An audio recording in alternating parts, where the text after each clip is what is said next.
होर्मुज में घिरा अमेरिका का 5वां बेड़ा, व्हाइट हाउस में आपातकाल मीटिंग।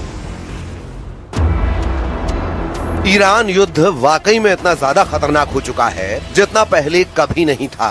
39 दिन में अमेरिका और इजराइल के तूफानी, खूनी और भीषण हमलों से तबाह ईरान को लेकर दुनिया भर के एक्सपर्ट से ही मानकर चल रहे थे कि ईरान ने अमेरिका और इजराइल के सामने घुटने टेकने शुरू कर दिए हैं। 11 और 12 अप्रैल को इस्लामाबाद में हुई अमेरिका और ईरान की शांति वार्ता के बाद जिस तरह से राष्ट्रपति ट्रंप ईरान को दुनिया भर में बेइज्जत करने में जुटे थे, अब उस ईरान ने ऐसा होर्मुज हमला किया है कि पिछले 18 घंटे से ट्रंप की बोलती बंद हो गई है। हालात यह है कि स्ट्रेट ऑफ होर्मुज में ईरान को घेरने के लिए अमेरिका के 5वें बेड़े के जिन 16 युद्धपोतों को लगाया हुआ था वो पूरी तरह से ईरान के टारगेट पर आ चुके हैं। खबर तो यहाँ तक है कि अमेरिका के खुफिया विभाग ने ये दावा किया है कि लगभग 40 दिन के हमलों के बावजूद ईरान के 60% मिसाइल लॉन्चर अभी भी बचे हुए हैं, जिसके दम पर ईरान एक बार फिर से अमेरिका और इजरायली अड्डों पर हमला करने जा रहा है।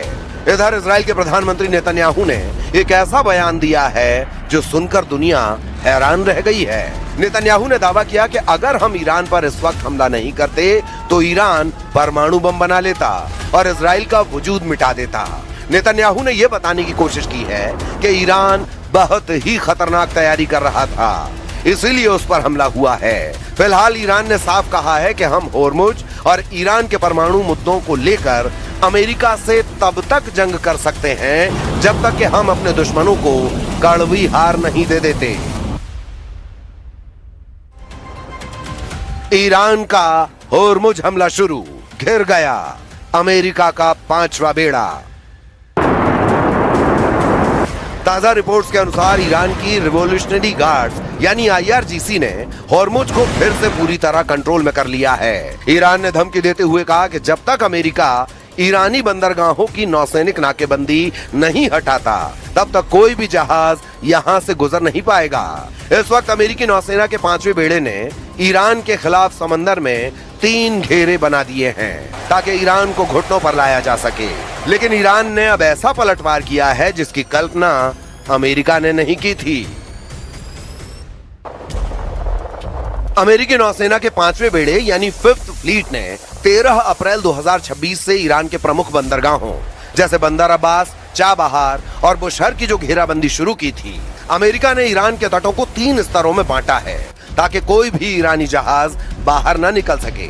पहली परत आउटर रिंग, विमान वाहक पोत USS अब्राहम लिंकन और उसके स्ट्राइक ग्रुप के युद्धपोत जो लंबी दूरी की मिसाइलों और विमानों से निगरानी कर रहे हैं। दूसरी परत मिडिल रिंग, अर्ली बर्ग क्लास के गाइडेड मिसाइल डिस्ट्रॉयर्स जो किसी भी संदिग्ध हलचल को रोकने के लिए तैनात हैं। तीसरी परत कोस्टल रिंग, मानव रहित समुद्री ड्रोन और छोटे पेट्रोल वेसल्स जो सीधे ईरान के बंदरगाहों के मुहाने पर नजर रखे हुए हैं। अब ईरान ने इस घेराबंदी को तोड़ने के लिए अपनी पारंपरिक नौसेना के बजाय असममित रणनीति का इस्तेमाल शुरू कर दिया है। ईरान ने इस अभेद्य घेरे को तोड़ने के लिए हमले के लिए मास्टर स्ट्रोक प्लान बना लिया है, मच्छर बेड़ा। ईरान के पास हजारों की संख्या में छोटी, तेज और फुर्तीली नावें हैं। ये नावें रडार की पकड़ में नहीं आती और चट्टानी गुफाओं में छिपी रहती हैं।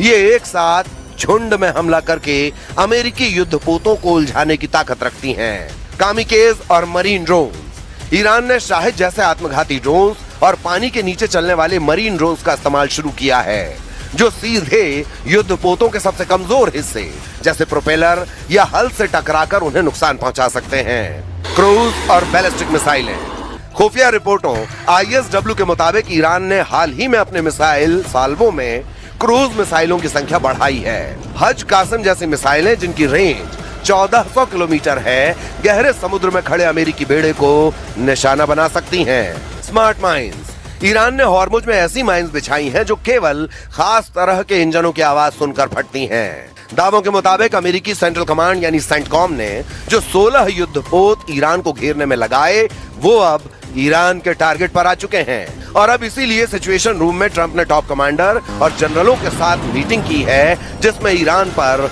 बड़े हमले की तैयारी हो रही है। 60% मिसाइल लॉन्चर से हमले को तैयार ईरान।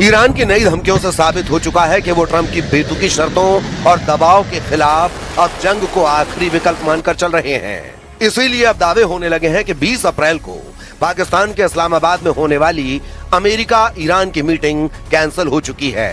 ये मीटिंग ऐसे वक्त कैंसिल हुई जबकि सीज फायर की डेडलाइन 22 अप्रैल को खत्म हो रही है।